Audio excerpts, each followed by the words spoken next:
Assalamualaikum warahmatullahi wabarakatuh. Para pemirsa CMI channel Baskur Ikhsan yang dirahmati Allah.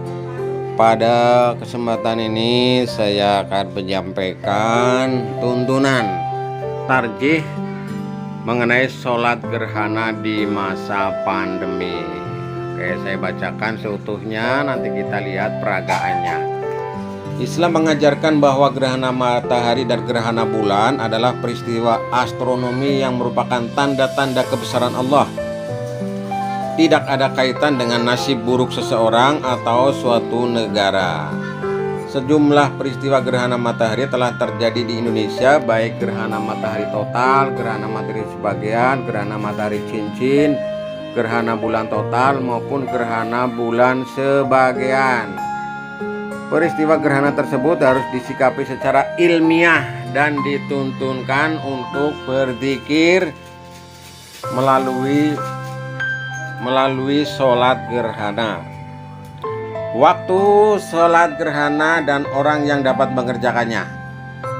Sholat gerhana dapat dilaksanakan pada saat terjadi gerhana sampai dengan usai gerhana, baik pada masa gerhana matahari maupun gerhana bulan, pada gerhana total atau gerhana sebagian. Apabila gerhana usai sementara sholat masih ditunaikan, maka sholat tetap dilanjutkan dengan memperpendek bacaan. Para pemirsa yang dirahmati Allah, orang yang dapat mengerjakan sholat gerhana adalah mereka yang mengalami gerhana atau berada di kawasan yang dilintasi gerhana. Orang yang berada di kawasan yang tidak dilintasi gerhana tidak perlu mengerjakan sholat gerhana. Sumber berasal dari rubrik tanya jawab Agama Islam Majalah Surah Muhammadiyah nomor 19 tahun 2008. Para pemirsa yang dirahmati Allah, yang berikutnya adalah tata cara sholat gerhana. Nah, kita bacakan, nanti kita lihat peragaannya ya. Sholat gerhana dilaksanakan secara berjamaah tanpa azan dan tanpa iqomat. Dilaksanakan 2 rakaat dan pada setiap rakaat melakukan ruku, qiyam dan sujud 2 kali. Sholat gerhana boleh dilakukan di tanah lapang ataupun di masjid. Adapun urutan tata cara sholat gerhana adalah sebagai berikut. 1. Imam menyerukan as-sholatu jami'ah. Kemudian yang kedua takbiratul ihram, lalu membaca surat Al-Fatihah dan surat panjang dengan jahar. Lalu yang ketiga ruku dengan membaca tasbih yang lama. Ya, kemudian yang keempat mengangkat kepala dengan membaca sami'allahu liman hamidah. Makmum membaca Rabbana walakal hamd. Kemudian yang kelima, para pemirsa berdiri tegak lalu membaca Al-Fatihah dan suratan panjang, tetapi lebih pendek dari yang pertama. Nah, ini. Kemudian yang keenam, ruku lagi sambil membaca tasbih yang lama tetapi lebih singkat dari yang pertama.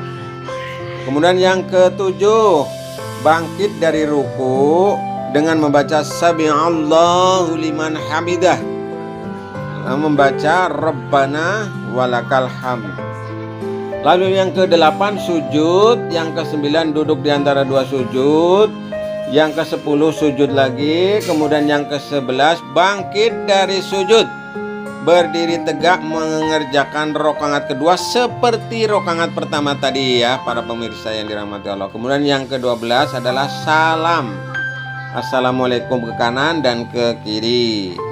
Kemudian nomor yang 13, setelah sholat imam berdiri menyampaikan khutbah 1 kali yang berisi nasihat serta peringatan terhadap tanda-tanda kekuasaan Allah, serta mengajak memperbanyak istighfar, sedekah dan berbagai amal kebajikan.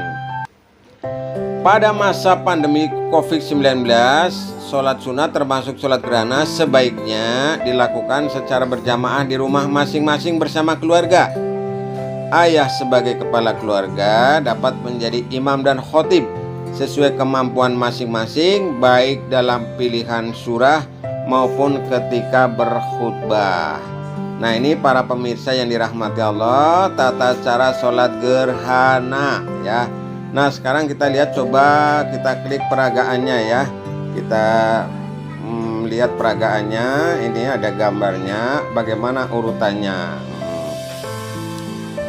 Kita klik agak berbesar ya. Nomor 1 kita lihat gambarnya ya, membaca takbiratul ihram atau takbir pertama, kemudian yang kedua membaca iftitah Al-Fatihah dan membaca surah Al-Quran. Kemudian yang ketiga, ini gambarnya kita lihat adalah membaca ruku, membaca doa ruku. Kemudian yang keempat, bangkit dari ruku, samiallahu liman hamidah, lalu kemudian membaca Rabbana walakal hamd, kemudian membaca Al-Fatihah lagi, membaca surat Al-Quran lagi.